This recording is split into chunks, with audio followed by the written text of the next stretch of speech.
in it. The largest cities after Jakarta are Surabaya and Bandung, both located on Java Island. Halo, assalamualaikum, selamat datang. Apa kabar semua sahabat dari Indonesia? Selamat pagi. Hari ini mau reaksi Geography Indonesia. This is English content, English YouTuber. He making Geography Indonesia, got more views. This video suggested me Widudu Batavia. He is regular viewer right now in my channel. He appreciate me, supporting me, making motivate me, always comment me and suggesting new videos for making reaction and learn better about Indonesia. So everybody, salam man.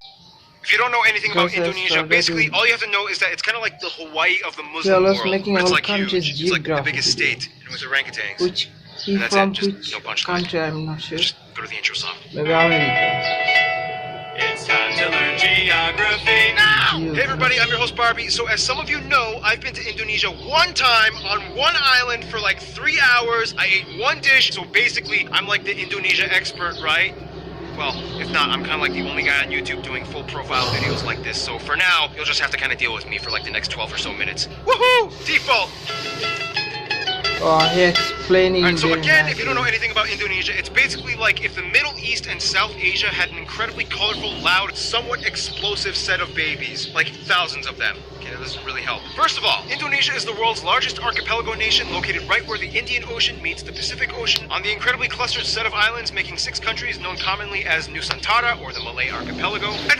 Indonesian Archipelago, sure, whatever makes you happy. Indonesia actually has land borders with 3 of these Pacific countries, East Ocean, Timor, 3 Papua New Guinea, countries, and Malaysia. On Indonesia, the biggest East island, Timor, Borneo, or Kalimantan, which is one of Malaysia, the world's only 2 triple split Asian islands, the other one being Cyprus. Triple Well, technically, if you include the UN buffer zone, it's kind of like 4 entities, but the UN isn't a country, whatever, just watch the Cyprus episode. The country is divided into 34 provinces, 5 of which have special 34 administrative statuses. provinces. The capital and most populous city, Five Jakarta, special located on Java, the world's most populous administrative island, with nearly half of the entire population Jakarta, of Indonesia Java in it. The population. largest cities after Jakarta are Surabaya and Bandung, both located on Surabaya, Java Island, and Bandung, Medan, located on Medan. Sumatra. Jakarta, Soekarno Hatta Largest International, airport. Bali's Ngurah Rai International, and Ngurah Rai Denpasar, International. Surabaya's Juanda International. Now here's where things get a little speculative. Today, there are still arguments claimed as to exactly how many islands No, Indonesia this is all has. video, The National that's why. Coordinating Now, Agency for Soekarno Hatta Surveying and is Mapping says very, Indonesia has about very 13,500. The National Oh, Institute of wow. Aeronautics and Space Agency says that it has about 18,300, whereas the Indonesian government claims about 17,500. But whatever the point is, there's a lot. 70,500 islands. Over 8,800 have names, and over 900 of them are permanently inhabited. Prominently You would think they are the country with the most islands, but surprisingly, Finland and Canada beat them. But a lot of their islands are kind of like little islands in the lakes. So does it really count? I guess. Now let's talk about the 5 special administrative provinces. They are Aceh, Yogyakarta, West Papua, and Papua, and the capital Jakarta. Now, no surprise, the capital Jakarta acts as its own political entity. Lots of countries do that. But what about the others? First, Aceh. Aceh is kind of like the black sheep of Indonesia. It's the only province in which Sharia law is fully implemented. Also, they kind of have like a ton of oil, so yeah, they've kind of asserted a very independent ideology that sets them apart as autonomous from the rest of Indonesia. Then you have Yogyakarta, which is the only region that is still governed by a pre-colonial monarchy. The Sultan of Yogyakarta, who acts as a hereditary governor. Otherwise, we get the 2 Papuas, which collectively West used to be the Papua. province called Irian Jaya, but then in 2003 they got split into 2. Basically, this is the place that has the least in common with the rest of Indonesia. It has a culture and background closer to their cousins across the border in Papua New Guinea. So then why is this part of Indonesia? Well, long story short, Indonesia was basically like, well, now that we have our full sovereignty, we get everything that the Dutch colonized. But the people of Papua were not too happy, so then Indonesia was like, alright, we'll give you a vote to stay or leave. However, we would strongly implore you to make the right decision. It's So they too voted to funny, stay also in. A lot of explaining people very complained. nicely There's and still very some current funny, opposition, and to joking. this day, the area has a relatively high level of autonomy, and the government kind of just leaves them alone except for when it comes to mining for resources. Oh, and the South Maluku area also kind of has like South an independence dispute thing kind of Maluku. going on, but the major Maluku. opponents to the Indonesian government are primarily based in the Netherlands. Then you have the strange Riau Islands, which look like they should belong to Malaysia, but they don't, even though they have a strong Riau Malay-derived Island. culture. Then you have the Malaysia. Ambalat Sea Block, which has a ton of oil that both they and Malaysia Ambalat argue over. Sea So that Block. essentially covers most of the administrative divisions of Indonesia. Some of the most notable spots of interest in Indonesia might include the National Monument and Museum, Royal Keraton Yogyakarta Jakarta Palace, Ratu Boko, the Magelang and chicken-shaped churches, Borobudur, disputed to be the largest Borobudur, Buddhist the temple in the world world, biggest Palace, the temples, Taman Buddhist Sari Underground temples in Mosque, the Indonesia, Equator Monument, Borobudur. the Pura Ulun Danu Bratan Lake temples. Yeah, try to say that 5 times fast. Pura Ulun Danu the Batan Lake. The Millennium Bridge, the Sacred Monkey Temple, the Hellmouth or Elephant Cave, 7-story pagoda of Sipu, the smoked mummy villages of Aikim and Jiwika in Papua. Or if you're lazy, you can just go to the Taman Mini Indonesia Indah Park, which kind of has like a bunch of replicas of all the famed sites in Indonesia. Indah Keep in mind, there's Dutch colonial-style buildings all over. Too many ancient temples and pagodas to list. No matter how many buildings and landmarks are built, they will never compare to what Mother Nature has done. Which brings us to Indonesia's land is like that one ex we all had back in our 20s that we trusted a stupid friend to hook us up with. Super attractive, but almost killed you a few times. Indonesia lies on what is labeled as the prehistoric continental shelf known as Sundaland, which during the Ice Age times pretty much connected all of the islands together before the Wallace Line until the ice melted and filled in the gaps. Now this is where things get incredibly messed up. Not only is Indonesia right in the worst part of the Ring of Fire, but the country is basically smashed between 3 converging major continental plates. The Eurasian, the Pacific, and the Australian plates, with dozens of minor plates and rifts like the Sunda, Timor, Banda, Molucca, and so on. This in return gives Indonesia over 400 volcanoes, disputably more than any in the world, with over 150 active ones, making it the most volcanically active country in the world as well. This means on a daily basis, Indonesia experiences on average about 4 earthquakes a day, ranging anywhere between the small, timid 3 to a noticeable 6 on the Richter scale. And you never know where or when they will happen. Impressive. Nonetheless, volcanoes can be a good thing, especially when concentrating close to the equator, as the warmer, humid climate allows moisture and minerals to coalesce, creating some of the most fertile land on the planet. This is why places like Hawaii and Iceland are so radically different despite both being volcanic islands. In the end, Indonesia got blessed with a flourishing abundance of flora and fauna, the second highest concentration in the world after Brazil, many of which being endemic species like the Rafflesia arnoldi and the Titan arum, the largest flowers in the world, which each smell like rotting corpses. And at over 180, they also have the highest concentration of mammals out of anywhere in the world. Nonetheless, the national animal is actually a reptile, the largest in the world at 3 meters long, the famous Komodo dragon, which you can find a bunch of on Komodo Island, which is where they get their name from, and they can kill people. Just a heads up. And the surprisingly not national animal, even though everybody knows and loves them, the only great ape in Asia, orangutans, are only found on this archipelago as well. By the way, they look docile and quiet, but orangutans can rip off your arm if you anger them. This animal So don't. Otherwise, the largest mountain, Puncak Jaya, is located in the east in Papua. The longest river, the Kapuas, flows on Kalimantan, or Borneo Island, starting in the east, emptying into the South China Sea. The largest lake, as well as the largest volcanic lake in the world, Lake Toba, can be found on Sumatra. This is also the site of the largest speculated volcanic explosive eruption on Earth that essentially created a worldwide volcanic winter. The eruption was so big that you can literally observe ashes from the explosion that went as far as Malawi in East Africa. Remember guys, Mother Nature is beautiful, but if she wants, she can kill you. Close to Puncak Jaya is Grasberg, the largest gold and copper mine in the world. And on Mount Ijen on Java, which spews out blue lava, all over you can find intrepid sulfur miners that literally go into the base of the volcanic craters, risking health just to get raw sulfur ores. Otherwise, you have other anomalies like the Sidorajo mud volcanoes, the 3-colored lake Kelimutu in Flores, and the Kakaban Island jellyfish lake. Too many strange places. To this day, Indonesia is the #1 producer of palm oil, cloves, cinnamon, nutmeg, coconut, and vanilla. Some national dishes might include things like rendang, satay, or satay, gado-gado, lontong, ketupat, papeda, ikan bakar, pempek, tumpeng, lemang, and the national dish nasi goreng, which basically just means fried rice, which has no exact recipe. You can mix it up and kind of do whatever you want to it. Oh, and keep in mind, Malaysia might argue that some of these dishes belong to them, but that's a whole other story tied in with history and culture. We got time. Why not talk about it? Now, there's a lot of curious mysteries when it comes to Indonesia's people. Like, how did they become predominantly Muslim? Or what's the whole deal with them in Malaysia? Or wait, this guy is considered an Indonesian? What? First of all, the country has about 263 million people, making it the 4th most populous country in the world, with the largest population of Muslims as well. Now, here's the thing. In a sense, yes, 95% of the population is considered native Indonesian. That's an incredibly broad term, considering that Indonesia has about 300 different ethno-linguistic groups split up across all the island regions of the country. If you look at a map with the actual ethnic group breakdown, it kind of looks something like this. Nonetheless, the 2 largest parent ethnic groups are the Javanese that make up about 40%, the Sundanese that make up about 15%. Otherwise, the rest of the population is primarily made up of smaller groups and tribes that have only around 2 to 3% each, like the Batak, the Sulawesi, the Balinese, Minangkabau, Betawi, Papuan, Dayak, and so on. Finally, about 5% are non-indigenous Indonesians like Chinese, Arabs, Indians, and even a few Europeans. They also use the Indonesian rupiah as their currency, they use the Type-C plug outlet, and they drive on the left side of the road. And here's where where things get a little confusing. Culture and language. The one thing that kind of unites all Indonesians is that they share the national language Bahasa Indonesia, which Bahasa means the Indonesia, Indonesian language. However, Bahasa Indonesia is actually kind of like a lingua franca to many of the people, as Indonesia is the world's largest trilingual country. In addition to Bahasa Indonesia, most people speak their own mother tongue as well as English. Yep,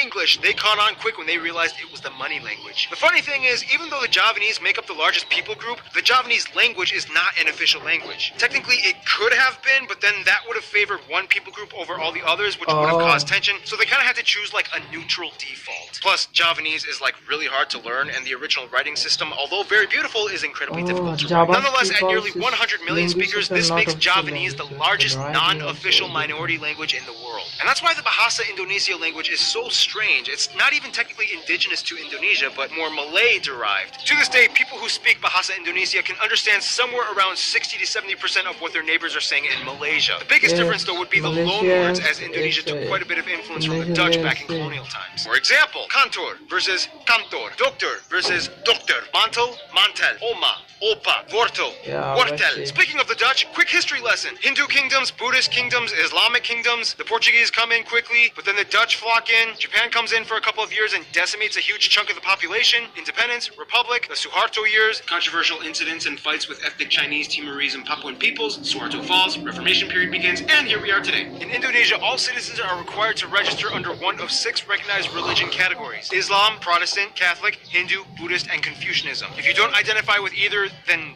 sorry. Prior to Islam entering around the 13th century, Indonesia was actually primarily Hindu and Buddhist. It's disputed on how exactly Indonesia became prevalently Muslim. Some people will say that it's because of the Arab traders that came by in the early first millennium. Others will say that maybe it had to do with the Malacca Sultanate conquest that fought against the Hindu and Buddhist kingdoms. And the truth is, both might be right. Inevitably, Bali became like the last sort of haven for whatever Hindus were left. The eastern Nusa Tenggara region and the Papuas remained predominantly Christian, as the Dutch and Portuguese shared the gospel. Islamic culture in Indonesia is a little different from what it looks like in the Middle East. For one, most mosques don't have the typical dome structure, and actually many of them resemble Hindu temples, like the Demak Great Mosque. When a family member dies, their relatives might often come together and pray for a whole week, and then again on the 40th day, and then on the year anniversary, and then on the 500th day, and so on. Also, the night before Eid al-Fitr, the youth might gather and go around neighborhoods reciting the Takbir. Those are some things you don't really typically find in the Middle East. Clothing modesty customs are pretty loose. Not all Muslim women wear hijabs, however, the ones that do might also complement it with Western clothing, like branded t-shirts with skin-tight sleeves and jeans. When I was in Indonesia, I saw a hijab-wearing woman with short sleeves and capri pants exposing her calves. I was like,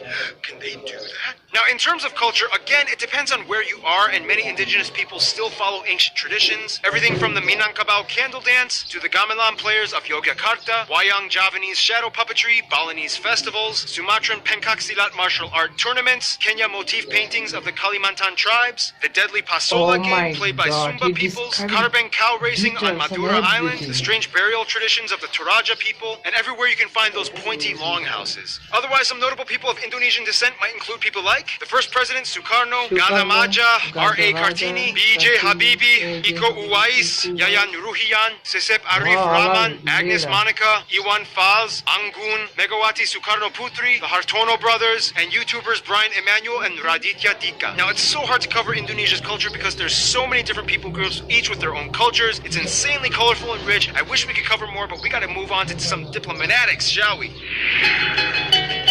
Bye. Okay, so Indonesia is basically like the kingpin of Southeast Asia with the largest population and economy, as well as being a member of the G20. Therefore, they know how to manage relations. First of all, the rest of the Muslim nations in the Middle East generally get along with Indonesia, as they see them as kind of like their strange Asian cousins. Indonesians make up the largest group of pilgrims for the Hajj in Mecca. However, there has been some controversy with Saudi Arabia in regards to migrant worker abuse and death sentences. Since then, Indonesia dramatically decreased its expat programs. The US, the Netherlands, and Australia are kind of like their biggest non-Asian supporters. In addition to trade and business, the US played a huge role in Indonesia's independence, and they worked closely during Cold War times. The Netherlands still holds close ties to Indonesia despite post-colonial bitterness. Plus, tons of Indonesians live in the Netherlands. To this day, they have the second largest population of Indonesians outside of Indonesia after Malaysia at nearly 2 million. Australia gives some of the most aid to Indonesia, especially after catastrophe incidents. And even though there are some controversies involving immigration and attacks on Australians abroad, they still share close ties generally. Now, Indonesia and Malaysia are kind of like the Colombia and and Venezuela of Southeast Asia. They're like the twins separated at birth and have a strange love-hate relationship. Malays accuse Indonesians of stealing their culture and language. Indonesians accuse them of not being grateful for all their help during war times. When they actually meet up as people, it's like they're totally brothers. Nonetheless, most Indonesians I talked to have said Japan is probably their best friend, which is funny because Japan kind of really messed things up during World War II. Nonetheless, they've moved on, and today Japan makes up the largest export partner. Tourists flock in year-round, and the two have been building each other up for over half a century. In conclusion, Indonesia's people are very much like their islands, numerous with lush, colorful, strange diversity. Sometimes a cyclone, earthquake, or volcano of controversy erupts, but at the end of the day, they still flourish together as one. Stay tuned, Iran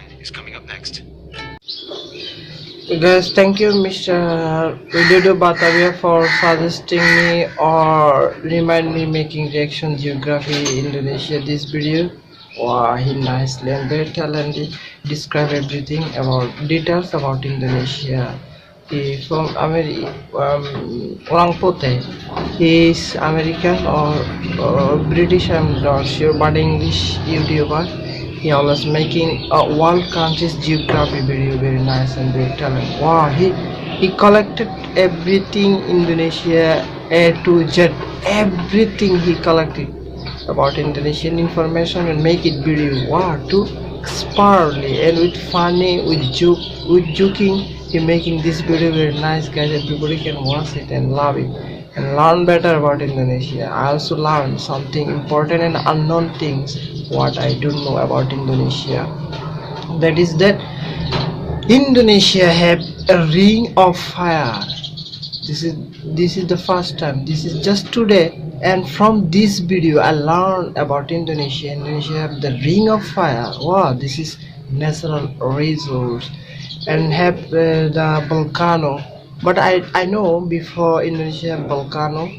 But I don't know that Indonesia have ring of fire. Wow, this is very important, and just today I learned it. And Indonesia 17,500 island. Indonesian government declared Indonesia have 17,500 island. Wow, too many multiple cultural country Indonesia. Very uncommon and unique country Indonesia. Very traditional. They are Muslims but very traditional with similar word languages with in Malaysia. And very nice, guys. He describe details about Indonesia.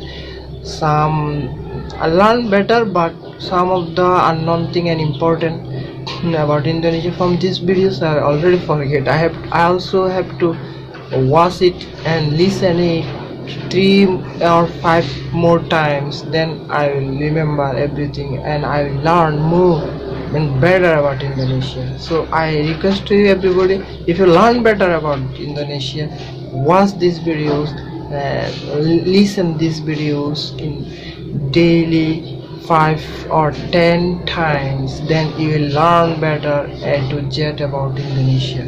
Indonesian favorite items: nasi goreng with fried rice, nasi goreng. Indonesia and Malaysia also, this item is very popular and favorite items for all classes peoples. Indonesia and Malaysia, nasi goreng, guys, very nice.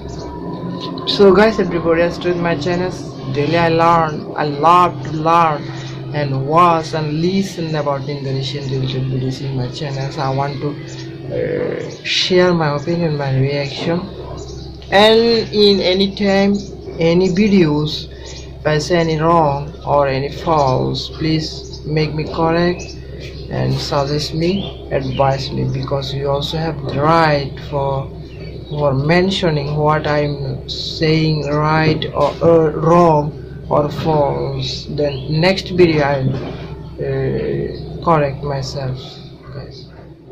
So guys, no more to